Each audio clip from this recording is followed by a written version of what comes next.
नमस्कार आपण समस्त को टेक विज्ञान चैनल रे स्वागत। बंधुगण आज मु आपनको एही वीडियो माध्यम रे गोटे चमत्कारी मंत्र एवं तंत्र विषय कहबी जो मंत्र एवं जो तंत्र माध्यम रे आपण माने जहा चाहिबे ताहा करि परिबे। देखंतु एही दुनिया रे विभिन्न प्रकार मंत्र अछि एवं विभिन्न प्रकार तंत्र मध्य अछि, किंतु एमिति किछि मंत्र जो मंत्र बिना आपण माने कौनसी कार्य भी करिवे ताहले आपण मानकर सही कार्यटी सबले अधा ही हबो। तेणु आपण माने एही मंत्र को माने कहबाकू गले गोटे मंत्र जदि आपण माने सिद्धि करिवे ताहले आपण मानको अन्य कौनसी मंत्रर आवश्यक नाही। ता छडा आपण माने गोटे तंत्र जदि जानिबे वशीकरण पई ताहले आपण मानको अन्य कौनसी तंत्रर आवश्यक नाही। एही गोटे तंत्र माध्यम रे आपण माने जे कौनसी प्रकार वशीकरण करि परिबे। देखंतु आजिकली प्रायतः दुईटी जिनिस इंपोर्टेंट, गोटे हला वशीकरण, गोटे हला टंका पैसा। देखंतु आपण माने इनकम कले तो टंका पैसा आपण मानको मिली जिवो, किंतु आपण माने चाहिले मध्य काहाकू वशीकरण करि परिबे नाही। माने आपण माने इच्छा करिवे से वशीकरण हबो सेमिति संभव नाही, किंतु आपण माने तंत्र मंत्र जंत्र प्रयोग करिवे ताहले ही आपण माने काहाकू ना काहाकू वशीकरण करि परिबे। मो आपण मानको एही मंत्र विषय मध्य कहिबी एवं गोटे तंत्र विषय मध्य कहिबी जहा द्वारा आपण माने वशीकरण करि परिबे एवं जहा द्वारा आपण माने जे कोनोसी मंत्र प्रयोग करि परिबे।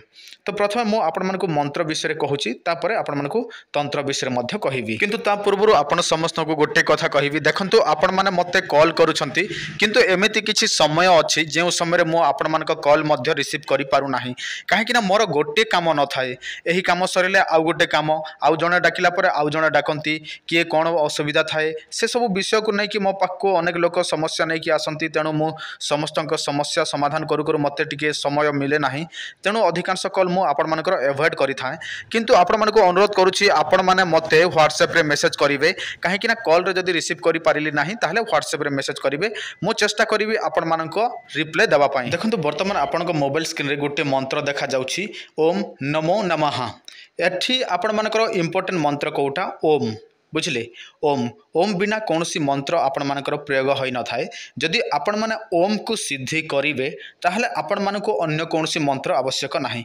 किंतु एही ओम मंत्र सिद्धि केमिति होय सेटा सबुठार निहाती भाबरे जानिबा आवश्यक। एही ओम मंत्र को जदि कौनसी व्यक्ति सिद्धि करिया पई चाहंती ताहले से माने कोन करिवे, पूर्णिमा रु आरंभ करिवे। पूर्णिमा रु शुद्ध स्नान इत्यादि करिवे। शुद्ध मनरे आपण माने उत्तर किंबा पूर्व को मुह करी बसिबे एवं प्रतिदिन 1 लाख संख्या रे आपण माने एही मंत्रटी को जपिबे पूर्णिमा ठारू पूर्णिमा पर्यंत। किंतु देखंतु गोटे मास पर्यंत आपण मानको हविषान्न भोजन करबा को पड़िबो। मनरे कोनोसी खराब चिंता रखिबे नाही, माने सूचीमंत हेइ कि एका आपण माने एही मंत्रटी को जप करबा को पड़िबो। 1 मास मध्य रे आपनक मंत्रटी सिद्धि हेइ जिवो। ता परे आपण माने जे कोनोसी मंत्र को आपण माने एही मंत्र माध्यम रे एही ओम माध्यम रे सिद्धि करि परिबे बा प्रयोग करि परिबे। आ अन्य मंत्र आपनको सिद्धि करबा को पड़िबो नाही, काहे कि ना आपण माने एही ओम मंत्र को सिद्धि करिसंती। धरनियंतु आपण माने काहाकू वशीकरण करिया पई चाहंती, हरिताल नेबे, अष्टगंधा नेबे, सिंदूर नेबे, तापर कदली पत्रर रस नेबे। एही सब जिनिस को मिक्स कर देबे एवं एही ओम मंत्र रे अभिमंत्रित करिवे एवं जाहाकू चाहिबे ताहाकू लगे देबे। से व्यक्ति जनक आपनक ठारे चिरदिन पई वशीकरण हेकि रहि जिवो।